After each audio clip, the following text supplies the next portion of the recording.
I'm so happy to see everyone, and it's an honor and privilege to be with you here today. And my job is to introduce these lovely people that will be talking to you for an hour. And I'm going to start with the interviewer. I just met her tonight, but I know that because she is a friend of Marcus, she's cool people. Michelle Matassa Flores became executive editor for the Seattle Times in 2019. In 26 years with the Seattle Times, Matassa Flores worked in or has supervised nearly every department in the newsroom. She's a bad woman, no doubt. First hired by the Seattle Times in 1988, she served as a reporter, deputy business editor, Metro editor, deputy investigations editor, features editor, assistant managing editor for sports, and features and deputy managing editor. She is an editor. Real editor. Do not get it twisted. She left the company in 2008, taking on leadership roles with the Seattle News website Crosscut and the Puget Sound Business Journal. Then she returned to the Times in 2013 and served as managing editor from 2016 to her appointment as executive editor. Flores describes herself journalism junkie, proud mom, and West Seattleite. Oh, and a loyal Oregon Duck. She put it here. I didn't say it. That's what they told me to say. You deal with her with that, okay? Now, my friend, Marcus Harrison Green. Y'all can get louder than that.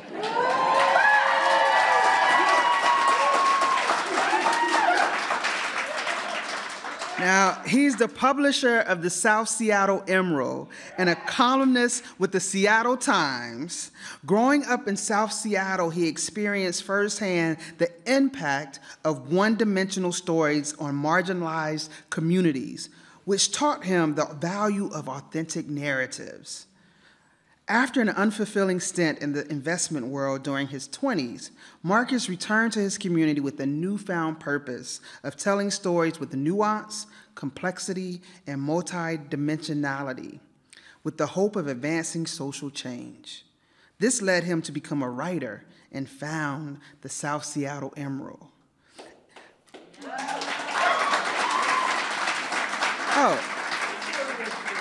Because I'm his friend, y'all can give him love as much as you want to.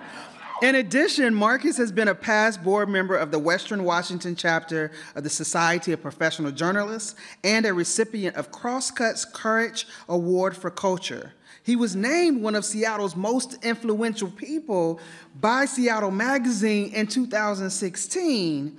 And get this, he was awarded the Seattle Human Rights Commission's Individual Human Rights Leader Award for 2020.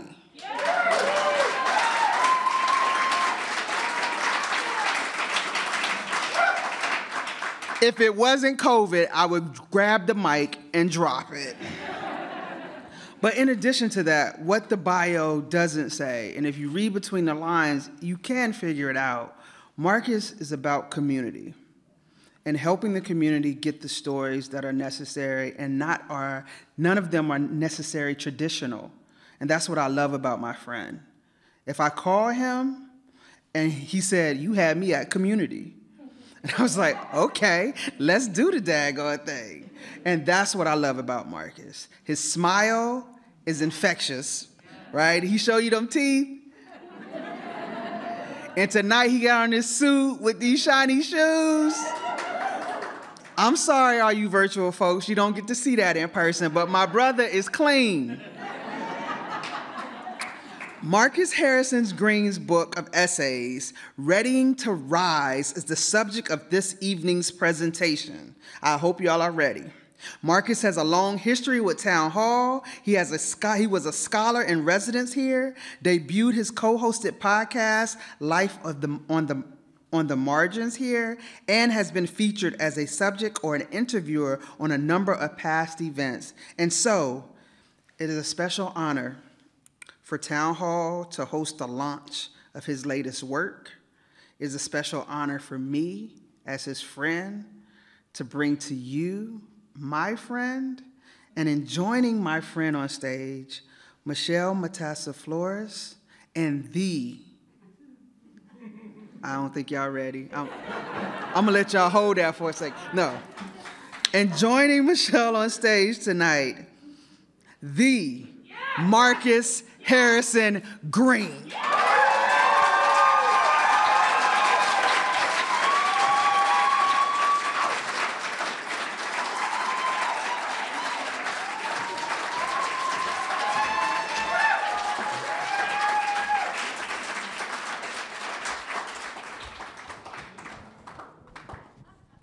Man, Sharon, thank you for that intro. You damn near had me running because I do not know if I can live up to all that. So thank you. And I just want to say, I was standing back there wondering, why in the heck am I interviewing you? Why didn't you ask Sharon to do this? She's got personality to spare for all of us. And thank you, Sharon, wherever you are right now, for that humorous and really nice introduction of me. I'm sorry I'm a Duck. I'd say tonight I'm a loyal Mariner fan. Let's just leave it at that. Hard to be missing the game, actually, but I'm thrilled to be here. I'm honored to be interviewing you tonight, Marcus, just like I'm honored to be editing you these days. It's a pleasure. We all agree. We all agree. Thanks to all of you for coming out. It's kind of strange to be on a stage in front of a crowd. We were saying backstage, Marcus and I, that we haven't done this. I think you said 3 years for you. Yeah. That's probably about right for me, too. It felt strange putting on pants with a waistband and all that. So thanks for coming out. This is a kick in so many ways. Absolutely. Yeah. So our plan tonight is to talk in front of you, basically, to carry on a conversation, which hopefully will be very engaging for you and for us, for maybe 40 or 45 minutes, and then open it up to questions, which I think you've had that explained to you how that works. In the course of this conversation, Marcus will do a little bit of reading of some passages from his book. I would like to just warn everybody that there will be a little bit of profanity in that tonight, and we'll also be, seem okay with that. We'll also be discussing some pretty tough subjects, as those who follow Marcus's writing already know. Things will get real. We'll talk about mental illness and even suicide, and I feel like you should know that ahead of time. So Marcus, this book includes, I counted 30 essays. Yeah. Published over about 8 years.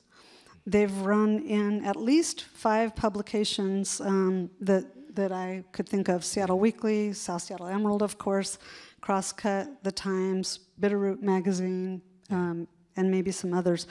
And also the book includes some speeches you've given. The themes, just to kind of recap for those who haven't read the collection of essays yet, they cover some very topical and very heavy themes. Coming of age and evolution is one. Mental health, which I already mentioned. Race and social justice and civil rights movements in all their forms. Policing. Family, including your grandparents and your parents. Cynicism and the fear of it, which we'll get into. Going back to normal and how that would be a really bad move for many people in this society. And being black in America, which is related to all of that. Yes. So very light topics today. Yes, we're going to keep it light. Yes. So my first question for you is, given all that publishing you've done, the speeches you've made, it's very clear that you are determined to have your voice be heard. And so I want to talk a little bit about that and ask you where that comes from and what keeps it going and what you're aiming to do with that. Yeah, it's a good question. I mean, it comes from a variety of places, but if I had to say with the overriding place, I think it's my grandfather, Lenny Hinton. So I never met him before, and all I ever had was memories that my mom would tell me about him.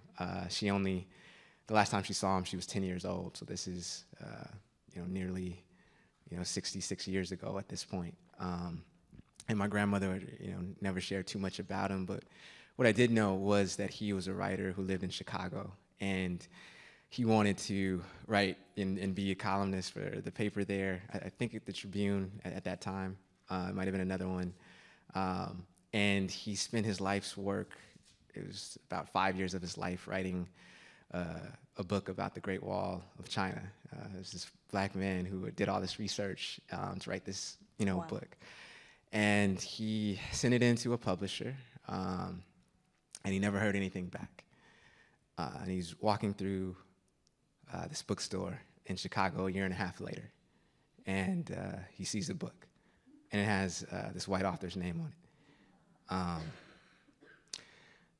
And he, unfortunately, that situation destroyed him, and he ended up drowning himself in alcohol. It was one of the reasons that my grandmother left him and moved out with my mom and her brother at the time. And the next time she saw him, he was just a very broken man. She just remembers that the last image of him is just extremely deflated, and never spoke to him really again. And so for me, I don't necessarily always believe in vicarious redemption, but that's a story that keeps me going and is dear to me, because every time, we'll get into this later, but you know how hard it is for me to write sometimes because of the mental illness that I have, and word recall can be tough, and memory can be tough, and there are so many times where I just want to quit and I want to stop, and there's a voice, and it says to keep writing and to keep going. And I'm not a woo-woo type person. Obviously, there's an article in there about that, but I can't help but think that it's him saying to keep on and to press on. And I know that he had a gift, and I don't want to cheat this gift that I have, and this opportunity that I have, and this responsibility that I have. And so, he is a driving force.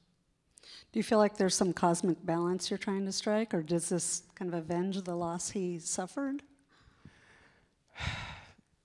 Somewhat, right? I think it's also a learning from the past.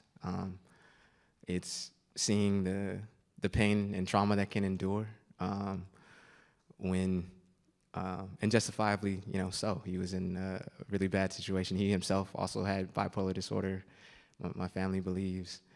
And so, in many ways, I wanted to try to adopt a posture that was different from him in his life. Like, sort of use it as not only a cautionary tale, but an inspiration. And I think about that, how writing binds him to me and and to my mother. And in some ways, she still to this day saves everything that I write in her little gift box. And That's so awesome. yeah. And, she thinks, in some ways, she's told me before that she thinks that he's inside of me somewhere, proud. And, I don't know where he's at. I'm not a believer in, spirits and stuff like that. But, I believe in fulfillment and redemption, I guess. And so I try to do the best that I can.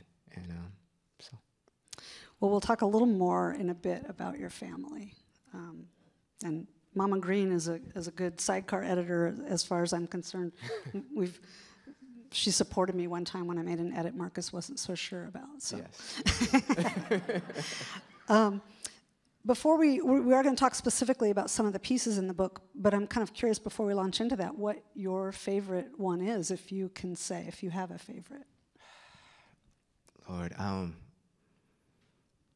of them have a piece of me. All of them are coming from a very genuine and authentic place. I look at it like that speech in the movie Sideways about wine. when I think it's Virginia Madsen. She's talking about, she's doing this monologue about how when you open up wine on this day, it'll taste different from any other day.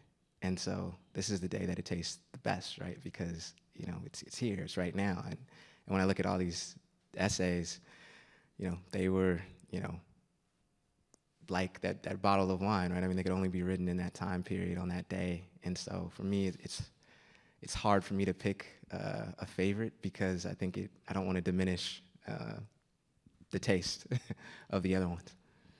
I was afraid you'd say something like that. You know me well, what can I say? Not that I was afraid, but I had a feeling you would.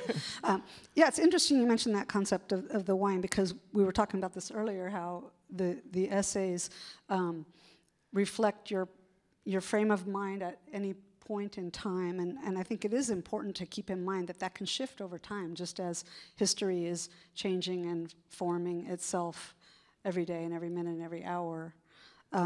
And so as we talk about these essays, you know, I think that's an undercurrent through it is, okay, for this particular thing you said, do you still feel that way? So I might ask that on occasion as we go. One theme I noticed come up a lot in these essays, and honestly in the work we've done together too, is one of self-hatred and self-love, and the tension between those. So I think what I'd like to do is have you, Marcus, read a passage from one of your essays that relates to this, if you could, and then I'll ask a question about this subject. Well, I'm familiar with the material, so it shouldn't be too hard. This one is Self-Hatred and Self-Love, Being Black in America. In first grade, I remember being told it was okay that I was stupid because God didn't intend to make people like me as smart as my other classmates, all of them white. When I was 13 years old, a police officer stopped me as I crossed the street near my home for the heinous crime of jaywalking, so he could press my face into the hood of his car and whisper in my ear, "Nigger, I'll rape your mother and there's nothing you can do about it."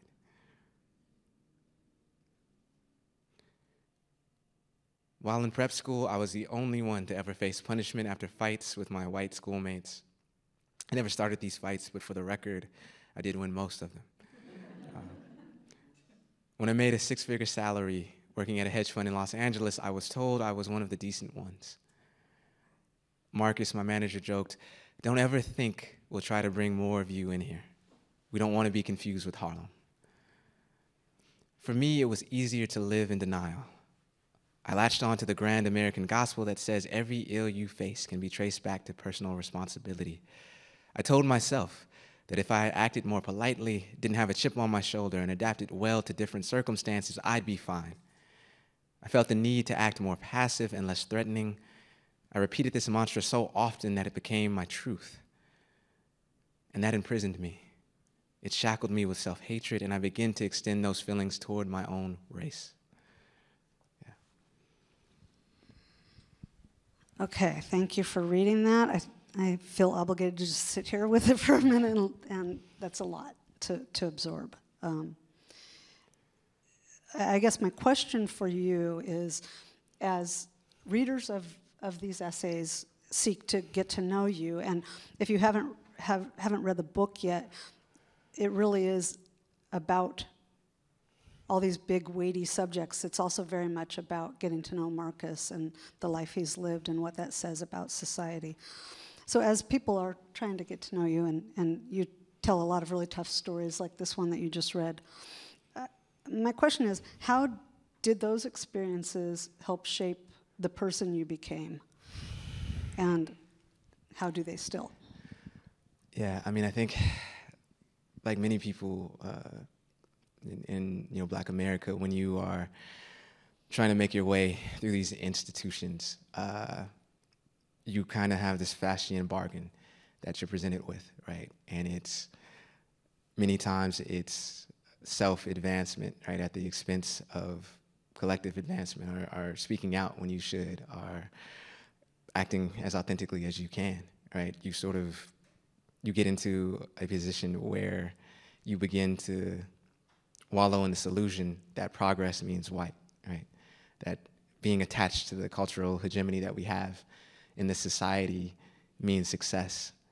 And it's hard many times to break that, right?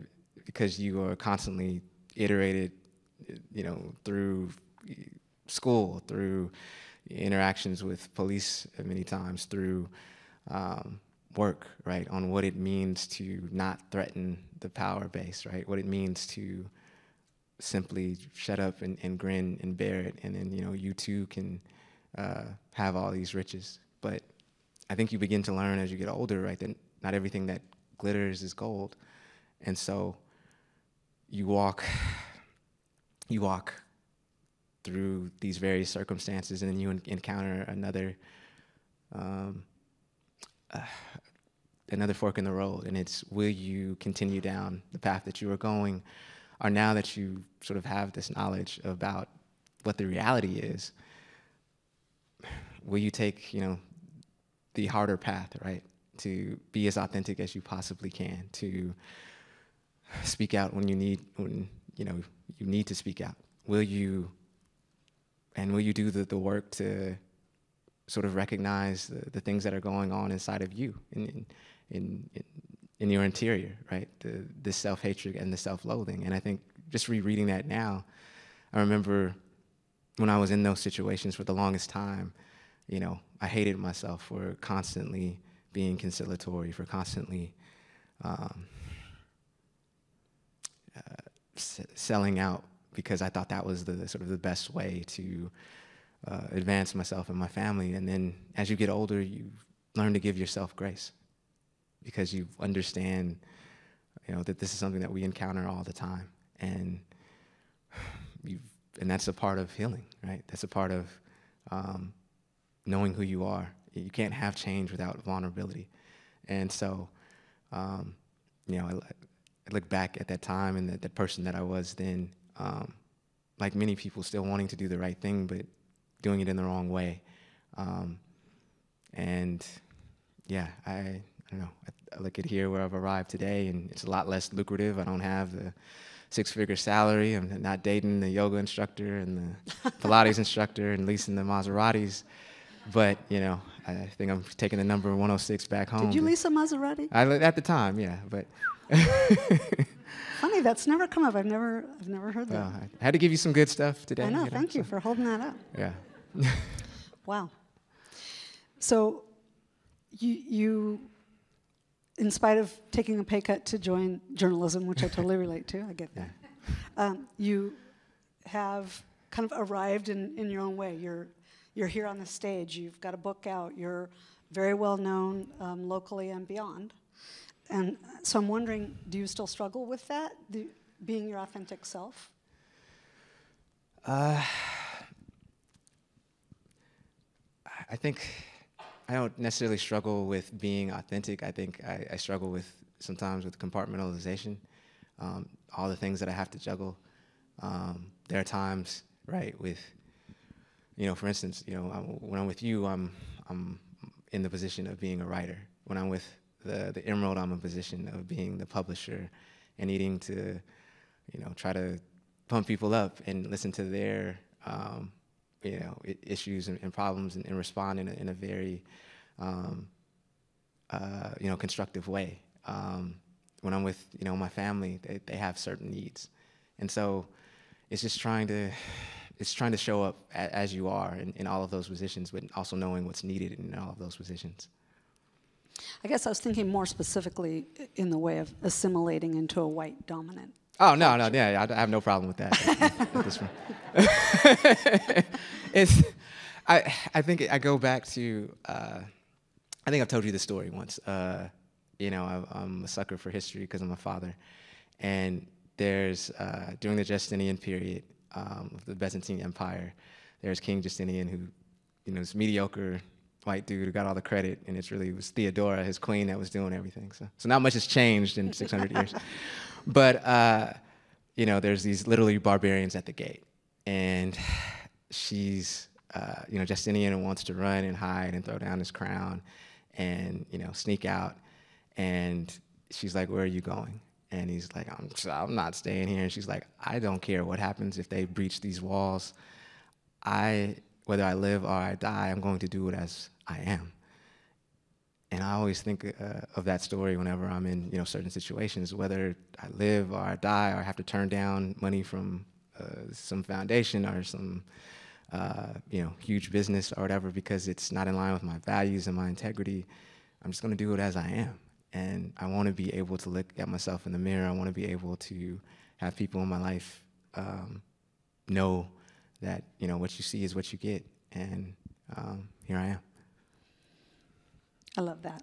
And I always feel like what I see is what I get when I'm with you. I also always feel really stupid when I'm with you because you know so much about history and culture and literature, and he's always quoting things I have no idea. It should make me feel smarter, but it doesn't. It's the liberal arts education, and you did go to Oregon, so no, I'm kidding. I'm kidding. I'm kidding.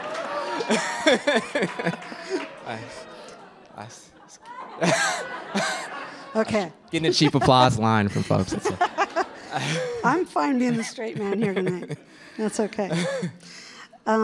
Okay, another theme that I've picked up on a lot in your book and in hanging out with you is what feels like a constant struggle to avoid becoming cynical and to hang on to hope. And it struck me when I learned the title of your book, Readying to Rise. And I guess, as I read moments where you were slipping into cynicism and trying to stay hopeful, it occurred to me to ask you, are you ready to rise? Yeah, I think like all of us, I think I'm rising every day, right? I think I look at life now as we are always in a state of becoming, right? Becoming sort of either better or regressing, whether it's on a cellular level or psychological level. And that's why for me, I think just the fact, I don't know, I guess I used to not call myself an optimist, but I think I do, today.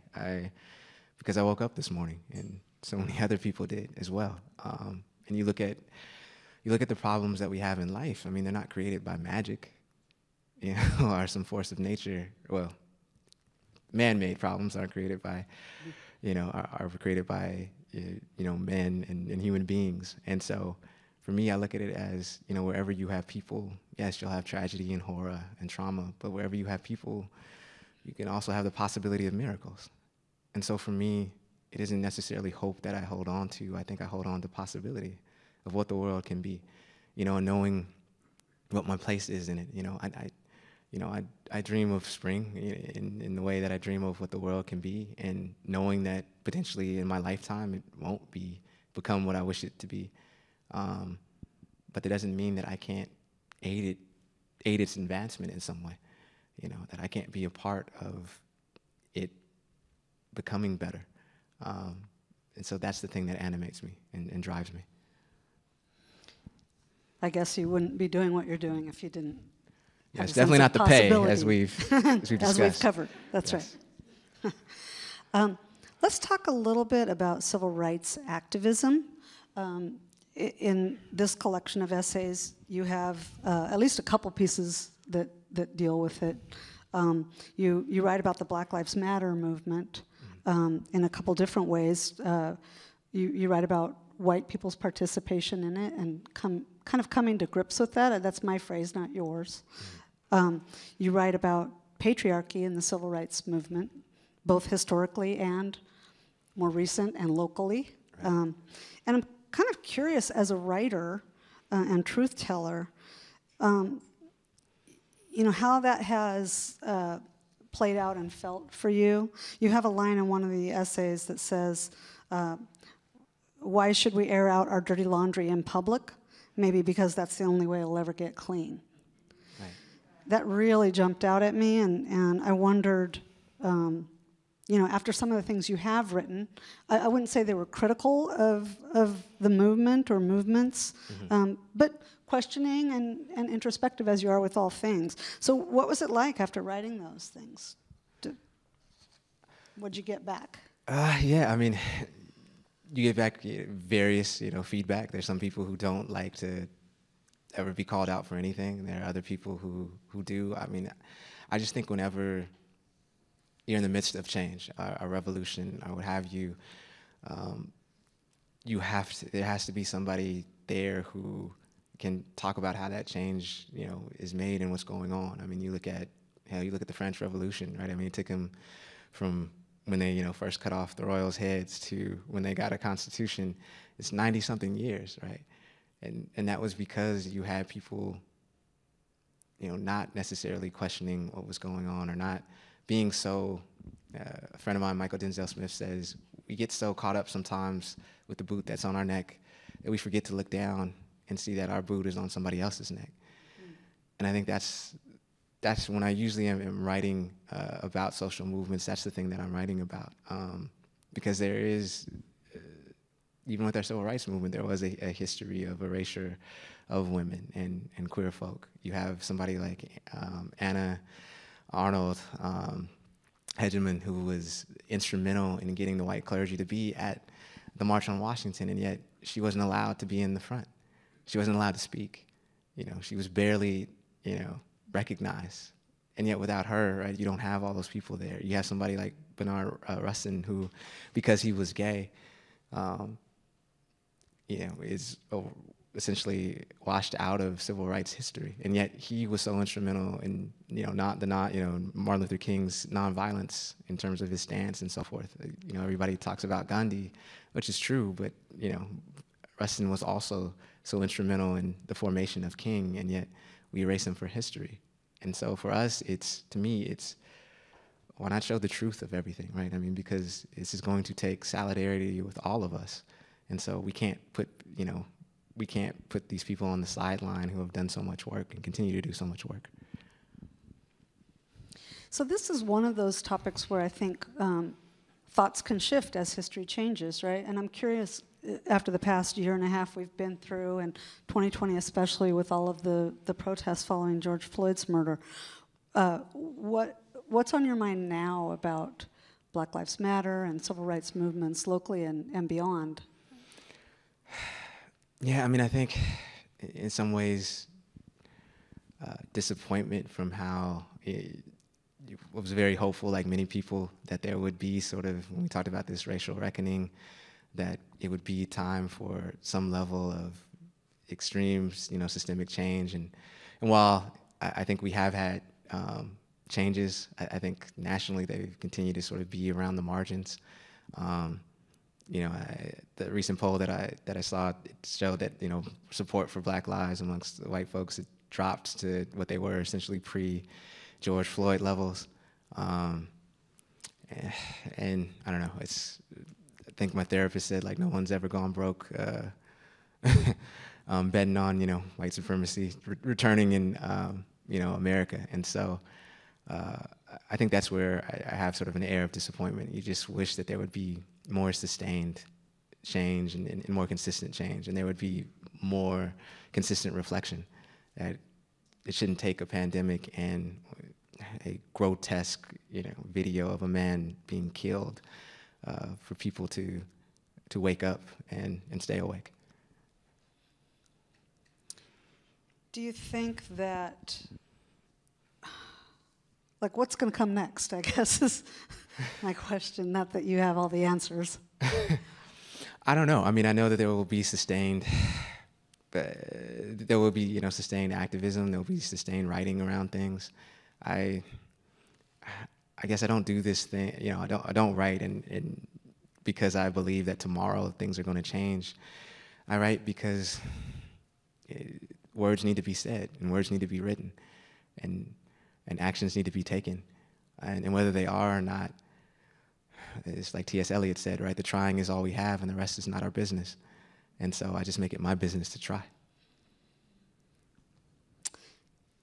So in founding the South Seattle Emerald, as I think Sharon mentioned in her introduction, a big part of your motivation was to tell a story that you believed wasn't being told. And here I sit, under a banner of the Seattle Times, but I want to bring up the subject of the lack of diversity in mainstream media, both staffing and coverage, but I'm really thinking of coverage now.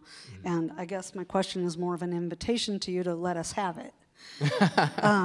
I know you have thoughts about this subject. I do, and I know we've had conversations about this in the past. No, I mean, I think for me and what I'm sort of focused on now is really just the pipeline and how we get more folks of color involved with journalism. I was talking to somebody the other day, and she said, look, she's not going to go into debt for $70,000 or however much, to go to a 4-year college and then come out and maybe there's a job for her, and maybe if there is one, it pays $35,000. And so, for me, and I know we've had this discussion, how do we find a way that we can get more folks involved where it isn't cost prohibitive, and that we can, go there and be there for folks who are, in BIPOC communities. What do we set up? Is that trade school? Is that working with some of the community colleges? Is that certificate accreditation? I don't know, but I know what we have now isn't working. There's a reason why there's, an overrepresentation of white males in this industry. And there's a reason why many people say that, I can't do this work unless I happen to be married to an engineer at Amazon or whatever. So what is that going to, how is that going to leave our media ecosystem, right? If most of the people then who can afford to actually do media are affluent or belong to a very rich, affluent class, then what kind of journalism is being done? So, yeah. There's a passage in one of your essays that I'll read. It's a short one. You say, because our media in its everyday coverage, just like our society, is dominated by a narrative that centers whiteness. The experiences of the dominant, read white, group in our society are taken to be universal, empirical reality, and a baseline for how others are to be perceived and evaluated, even as it masquerades as objectivity. I'm trying to formulate the question here, but I'm curious what we need to be doing better in mainstream media that would bring the stories to light out of communities of color, underrepresented communities, those you set out to cover with the South Seattle Emerald. I mean, I don't want to give you the Emerald secret sauce, but I'll... Are you sure? No, I think, and I'm just going off of what, people will tell us when we're, when I'm, sifting out the hate emails we get from one individual in particular. But no, I think most people say this is journalism that I can see myself in, that is reflective of the world that I live in, right? This is reflective of this place. I feel that this is journalism that's lived in, and it isn't somebody just parachuting in, or it isn't somebody who spends most of their time in an office building and haven't walked the same streets that I've walked. And it's not, this was before your tenure at the Times, and I remember writing a piece about this man, Michael Flowers, who was killed. His mother was Mary Flowers, and she had asked me to write a piece about something that had appeared in the Times. And I remember saying in the piece that she didn't want him to be treated as a saint. He had died in a home invasion when somebody invaded into the place that he was at. And I said not asking that he be treated like a saint, not at all, because no one is, but it just asked that he be treated like a human with the contours of humanity. And so, I mean, I think that's the thing that we can all do better at. I'm certainly not going to say that my organization is perfect. It isn't. It's just try to collapse the distance between where we are and, where we want to be. Mm-hmm. Very fair and very excellent point. Okay, because that was such a light subject and all these others have been, let's talk a little bit about mental health. Yeah. Generally and specifically your mental health. Yeah. You wrote a column after Naomi Osaka bowed out of the tennis tournament. Gosh, was it the U.S. Open? Yeah, the U.S. Open. And Marcus and I have, that was kind of a moment for us in the writing and editing of that column was was a tough one, I think. Yeah. Our relationship status would read "it's complicated." I think if that was in that particular. Yeah. Yeah. And it got more so those days, and I think got deeper. I think that's fair to say. Yes. Probably. And I thought that I knew a lot already at that point about your struggles. Yeah. And then when you turned in that column and I read it, it kind of knocked me back. I think I told you that later, because you revealed some things in there, including what was going through your mind before and after you came to me and we spoke about your mental health and a diagnosis. And I was flabbergasted, as I think you can tell now. I still am. Would you like to read a passage from that column? Yeah. Why don't you do that, and then we can talk a little more. All right.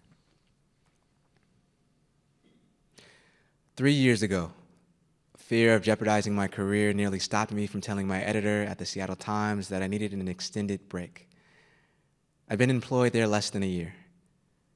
I broke down in tears in her office. I'd already broken down mentally weeks prior. I expected her ridicule.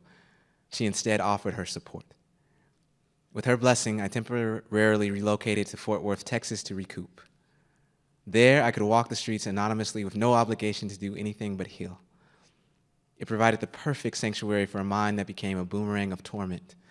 My brain ceaselessly shrieked that I was unlovable, unworthy, and grotesque.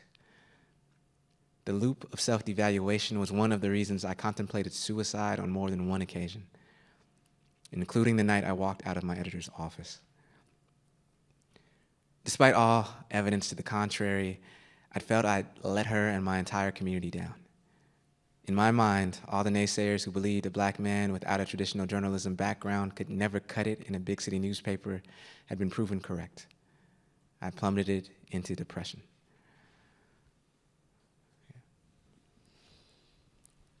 So there's a lot in there that strikes me still and struck me when I first read it, simply because I thought I knew a lot and I realized how much I still didn't know about what you were wrestling with.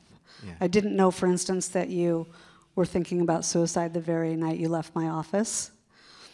I didn't know, and I felt in hindsight incredibly stupid and naive for not thinking about the fact that you would worry that I and we in the newsroom and your broader readership would think, well, there's a black man who can't cut it. I mean, that cut deep when I read that, and then I felt like a complete idiot for the fact that it did strike me so raw, because that's just my own privilege, I guess, to not realize that would be a thing.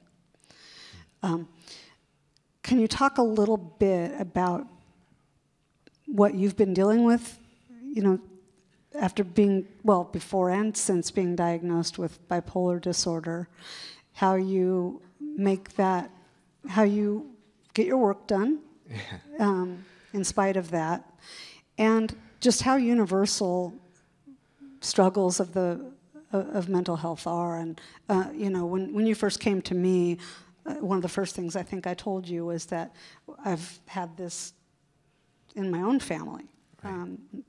Multiple people in my family, some quite close to me. And I think as I've talked to people about that, long before knowing you, you just start to realize how many people are dealing with this. Yeah. There's no 6 degrees of separation. It is right there for everybody. Yeah. No, I mean,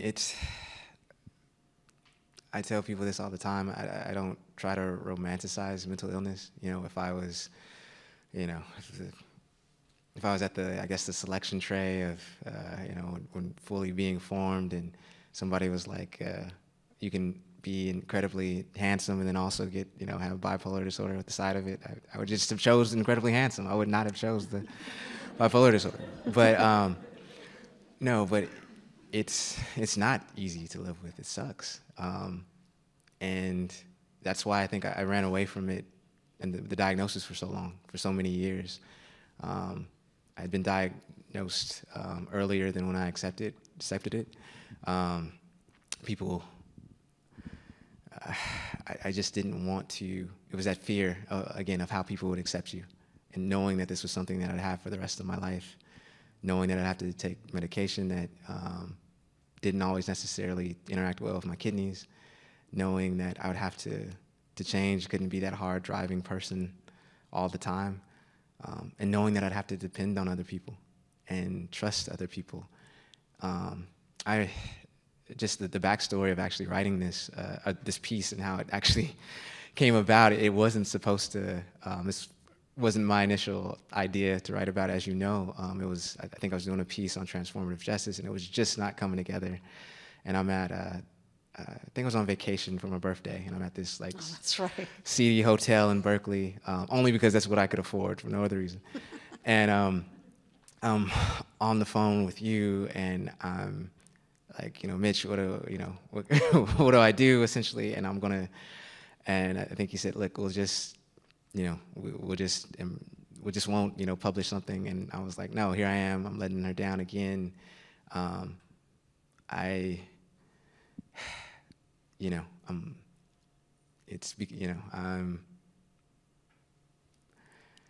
Yeah, it was one of those moments when you just come face to face, right, with who you actually are and what's going on with you in terms of your mental health. And I remember working through the night. I think I was up until 6 in the morning to hand this into you, and you had already spent so much work on the previous piece that, again, I didn't want to disappoint you. And I remember the next morning you were editing it, and I was crying on the phone hysterically. I just lost sort of my bearings. And I can't tell you enough how much you need support with mental illness, right? I don't know if I didn't have an editor like you, how much I would have been able to, continue to want to write all these times that I've given up. And I think with you, you always say, just give me your best this day, and whatever your best is. If it's we can't run anything because you're in a state, then okay. If it's what you were able to craft, then okay. But for me, coming out to you, coming out to my family, coming out to my friends, that was just one of the hardest things, and it continues to sometimes be hard, because I wonder if people if that's what they see when they see me. It's hard many times to be on dates with folks and everything's going great, and then you tell them, and then you don't get a phone call back, and you're just kind of searching through life, wanting to be affirmed, and affirmed for all you are. And I think having mental illness has showed me the importance of having a loving community who accepts you for all your faults and all you are. And it's not easy to cultivate that many times, but it's very necessary. Well, it would have been really great of me to just say, I don't care if you're crying, just get that column done. I mean, I do remember thinking, it wasn't even a conscious thought really, but just I wasn't even aware anymore that we had a column to work on. Right? And that's being just a friend and a human being and a mother and a daughter and a wife, everything about being a human being. You hear that over the phone, and you just go into, how can I help you? Yeah. But I wonder, you've been brave in writing about that. We talked about being your authentic self. I mean, you're so brave writing about this subject and how personally you do that. You're here talking about it tonight, telling that story. I'm imagining that you must get a lot of response to that, and I would hope that would be gratifying. Is that true? Yeah, I mean, and I think with that particular column, I think that was the most positive email, I'll say, that I received. I've certainly received my fair share of negative email, but that in particular, I don't think I received one, at least not directly. And it was just people saying that, yeah, I deal with this too, and thank you for naming this and giving me, letting me know that I'm not alone. And I think at the end of the day, I think it's James Baldwin who said it, you write to know that you're not alone, and that's, I definitely agree wholeheartedly with that. Well, and hopefully by writing about it, you can help destigmatize mental illness, mental health struggles that people have. Yeah. I commend you for that. I started to say let's lighten it up a little bit, but this won't exactly lighten things up. Yeah, I don't do light. That's kind of the thing. But I want to talk about family, your family. You write a fair amount about them. You talk about them a lot with me, and so lovingly. I kind of feel like I know your family much more than I have a right to feel that way. And I always feel kind of sorry for your dad because you talk about your mom so much. But that's okay. Moms deserve it. As a mother, I would say. I want to talk a little bit about a piece you wrote about your grandmother, though. Mm-hmm. And again, maybe you can read us a passage from this piece, and then we can talk a little bit about family and what it means to you. Yeah, this particular essay was it was written on the heels of my grandmother passing away. For a time period, I was helped out as one of her caretakers, and so it was just a way to try to process that and what she had meant to me. And so the name of the piece was "When Your Only Hero Falls."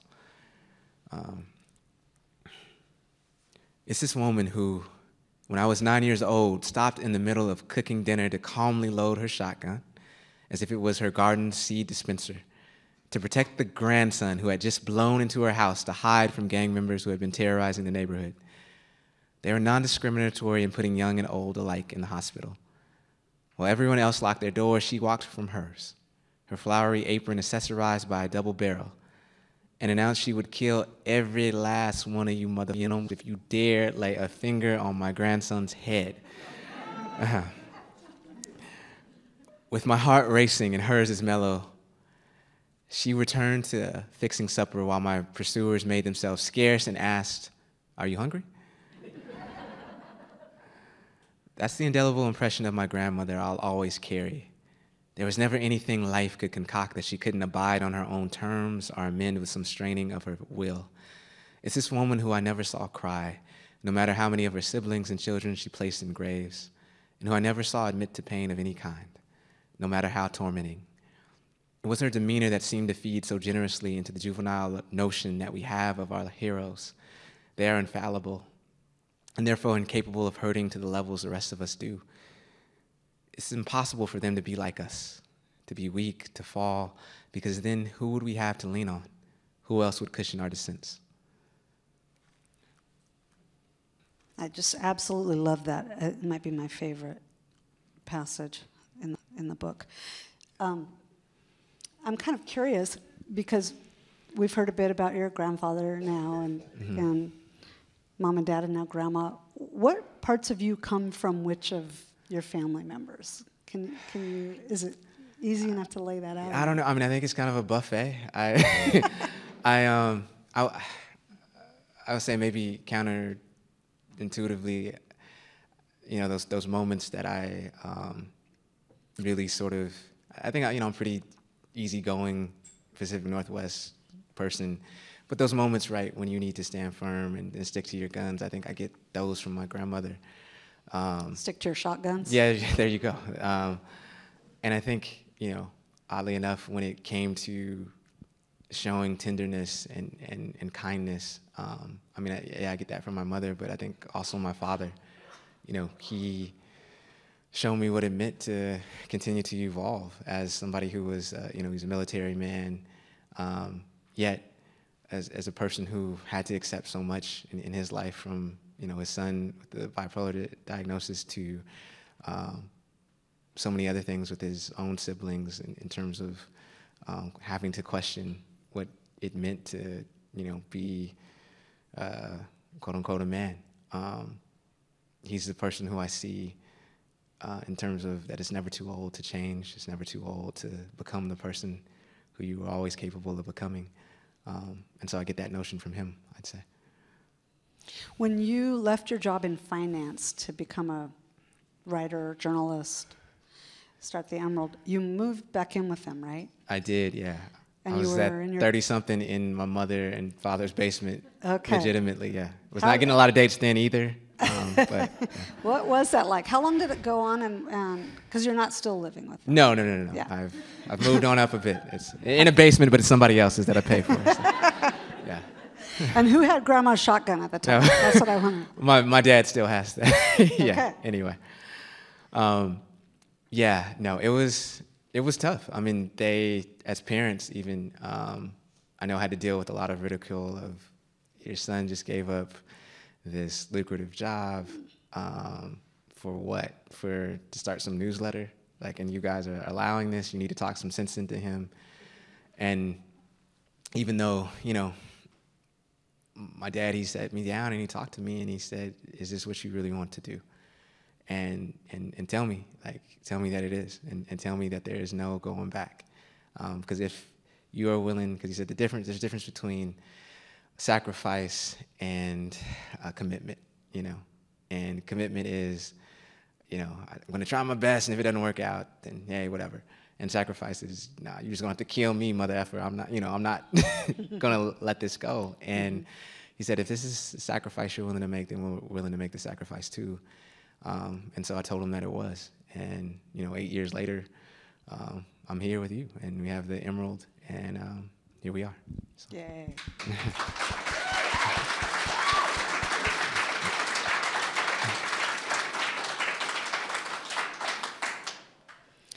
Okay, so let's talk about one more little topic here, and then we can move into audience questions. All right. And that is the notion of a call to action. Mm-hmm. You frequently in your writings, you do call on people to do things, and they're often small things, or they're internal things. You know, you call on people to think about who they are and how they behave and act and treat people, most importantly. And so, you know, if you're not calling on people to do big, sweeping activism, you do call on them quite a bit. Readying to Rise is obviously, you know, all about that, the title of this book. So I'm wondering if you want to just maybe close out this portion of the evening by reading from the essay called "Superman taught me most of what I know about life." Yeah, sure. My mom will tell you that I should have went with Wonder Woman, but I was, you know, it's 2013 when I wrote this essay. I loved her. As admirable as these acts are, I have no delusions that they alone are enough to alter the course of our world. No one action, no one person can. What they function as, just like any act that encroaches upon all the darkness that surrounds us, is sparks. A reminder that this world, no matter how dim it may seem to us, contains illuminating possibilities. These acts that we pursue as individuals, when taken together, feed the flame that dares to oppose all that is evil around us. It is at this point when we discover that we actually share a great deal with the fictional Superman. Like him, we sense that we live in a place that is so desperately in need of saving. And like him, we encounter a decision of great importance. We can pretend to be as meek and as mild as Clark Kent when he puts on his glasses, going on about our lives, masking our true selves, hiding amongst the anonymity, afraid to stand out as we acquiesce to our imagined weaknesses. Or we can take a hard look at ourselves, as I'm sure we often do, knowing that there is more inside of us than what we allow the world to see, more than that we can accomplish than what others expect of us. And in recognizing this, we can stand tall and remove our glasses, revealing to the world who we are, who we truly are, along with what we are truly capable of. Very well put. Thank you.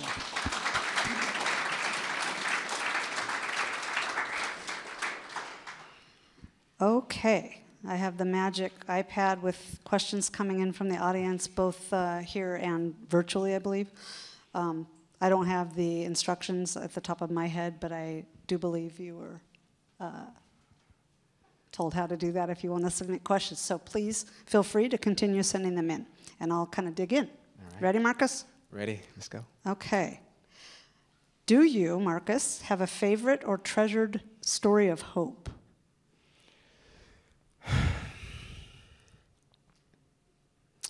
Yeah, I'm trying to whittle it down, I guess. It's just top of mind because I recently was emailed with her, but there's a kinship caregiver who I wrote about, and kinship caregivers are grandmothers who are raising their biological grandchildren because for whatever reason the biological parent is not in the picture. And Ali Reeves was, I believe, 76 years old and took on the duties of raising her 12 and 8-year-old grandchildren. And remember her just, when I was interviewing her, she was talking about how sometimes it is just so hard at that age, and especially with COVID, especially with being so just isolated, you know, and in quarantine with her children, with her, that's what she calls them, her grandchildren. And that there's many times where she's had to just try to endure every day. You know, many times where she didn't want to endure every day. And I remember writing about her just as a example of what was going on with kinship caregivers here in Washington State, how they didn't get the same amount of support as of folks who were in foster care parents. And lo and behold, there's so many people started to write in with checks for Ali Reeves, and somebody, you know, randomly just gave, you know, $5,000 to her so that she could pay off her grandson's braces. And there's a person now who, you know, $200 from their retirement goes to her every single month. It was just, to me, an example of the things we do and write about matters, and that if you give people opportunity to make a difference, then they can. Now, was that a story that was about, you know, City Hall malfeasance, or, you know, will that take down, you know, some, you know, a mayor or what have you? No, but but in many ways, it is that much more important, right? Because it is, you know, people coming together to do the right thing. So there are days where I grow very cynical, where you see so many other folks doing the wrong thing, and yet here, these are people, many of them wanting to stay anonymous, just to do what is right and to go on about their business. Mm-hmm. I loved that story. It really struck me the same way, and the reaction to it was very heartwarming. Have you talked to her recently? Yeah, just via email. She's doing okay. So, okay. Yeah. Let's see, what else do we have here?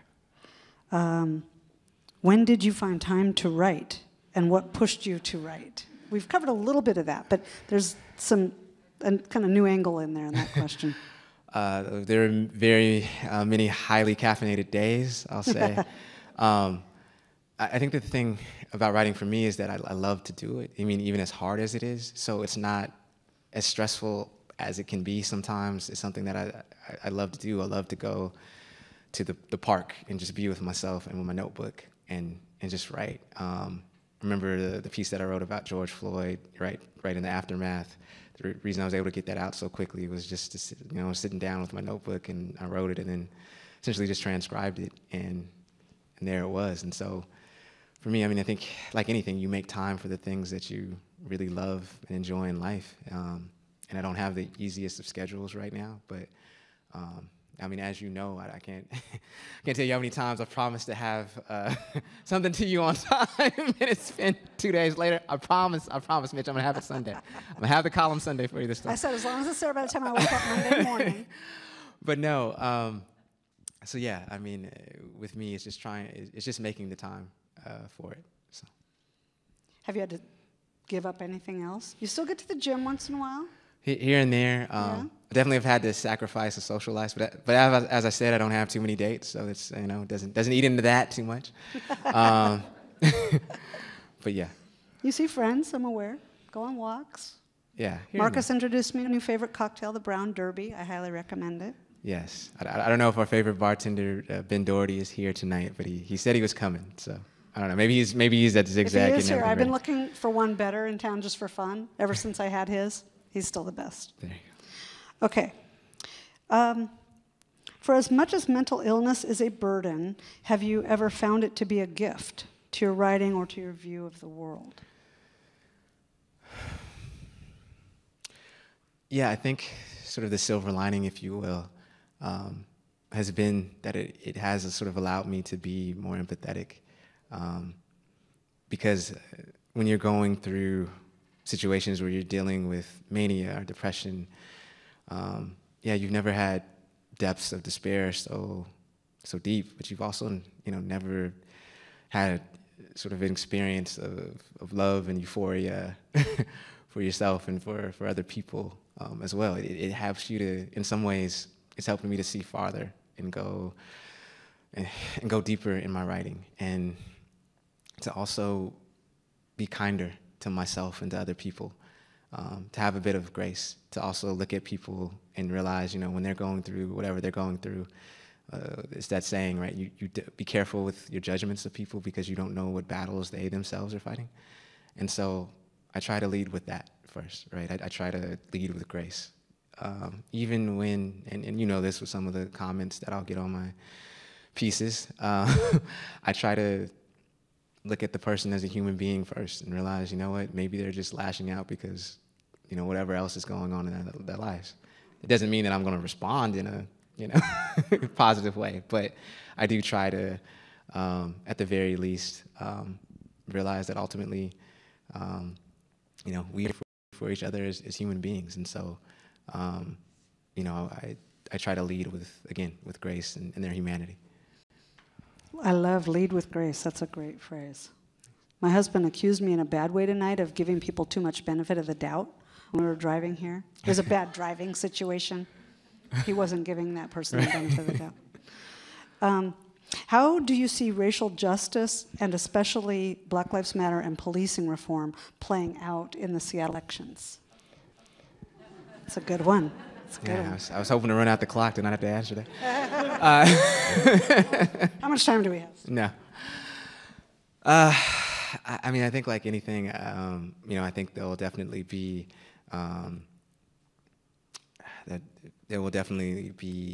statements around it and statements around police reform and so forth. I think it's the Andrew Carnegie line. I've gotten old enough to stop listening to what people say and to start looking at what people do. And so, I'm hopeful, I guess, in the sense that just because they're one way or the other, there's going to be change at City Hall. That being said, I don't know if there will be any level of systemic change, but again, I think we maybe put too much emphasis on our elected officials in that way. Ultimately, right, they wake up for us every day. They go to, 1000 and 4th Avenue for us every single day. And so I'm less, I guess, concerned about what they do, and I'm more concerned about what we do. How do we, continue to push them? How do we continue to make sure that our voices are heard? How do we continue to hold them to their promises? Those are things that are up to us, not necessarily them. Okay. We'll see you here in a year. Let's do this again. There we go. Okay. I have volume 2 out. Ready to go. I think maybe time for one more question. Okay. And I like this because it follows up on something I alluded to, but so briefly that it might have left people confused. The question is, how do you see returning to normal in Seattle as bad for many? Now, I think when I was referring to your writing about normal, it had to do with essays about things like kids going back into the classroom. Mm-hmm. For children of color, for instance, that's not always a pleasant place to be. Right. So what normal is might depend on who you are. So do you want to talk a little bit about returning to normal? Yeah, I think for us, the thing that I would be scared of is us, returning sort of to this myth of, Seattle is just this fully progressive place where racism doesn't exist, and, and there's sort of this window dressing many times around, racial justice in terms of people knowing the right phrases to say, but not necessarily having the courage to do the right things. I just want us to, I have a complex relationship with the city. There's the city of my birth, and I always am threatening to leave, but I never will. I never will. All right, but I wanted to earn its reputation, right? I think there's so many of us who think that just because you enter into the city limits of this place that racism, it doesn't exist. But if you do a taste test in terms of, if you look at the racial outcomes of our children, if you look at the racial outcomes in terms of socioeconomically and so forth, and you just put those in line with many other cities, whether it's Tuscaloosa, Alabama, or Brownsville, Texas, or whatever, unfortunately, we wouldn't fare too well. And so for me, in terms of going back to normal, is that I just don't want us to continue to wallow in this illusion of patting ourselves on the back for a reputation that we haven't really earned recently. Okay, and I hope that kind of got to that person's question and we picked up on that in the right way. But I think you've raised some excellent points about that along the way in your columns that I've been editing lately, and I'm sure you will continue doing that, and I appreciate that about you. I think your voice is a really important one in this city and in society broadly, Marcus, and so I want to thank you for that. I want to thank you for what you say to the readers of the Seattle Times. That's my personal pitch and self-interest, but what you're saying to all kinds of people through your writing, your public speaking, this book, and events like this one tonight.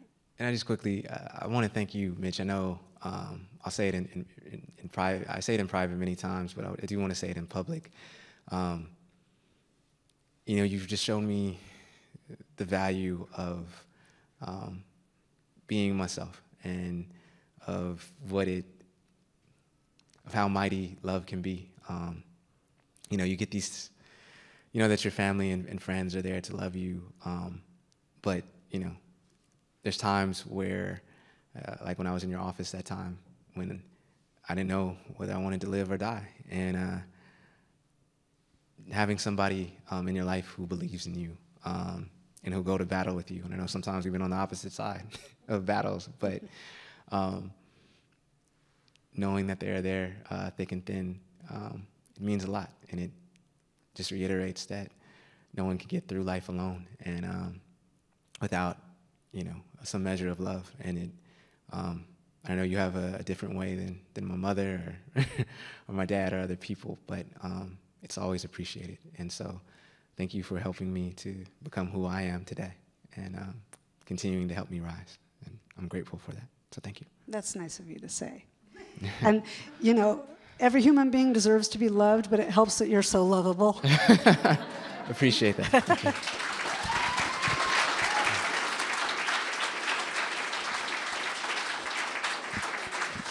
Thank you. Thank you.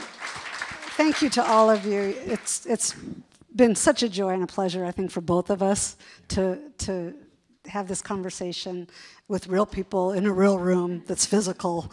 Yes. And to those who've joined us virtually, that's also great.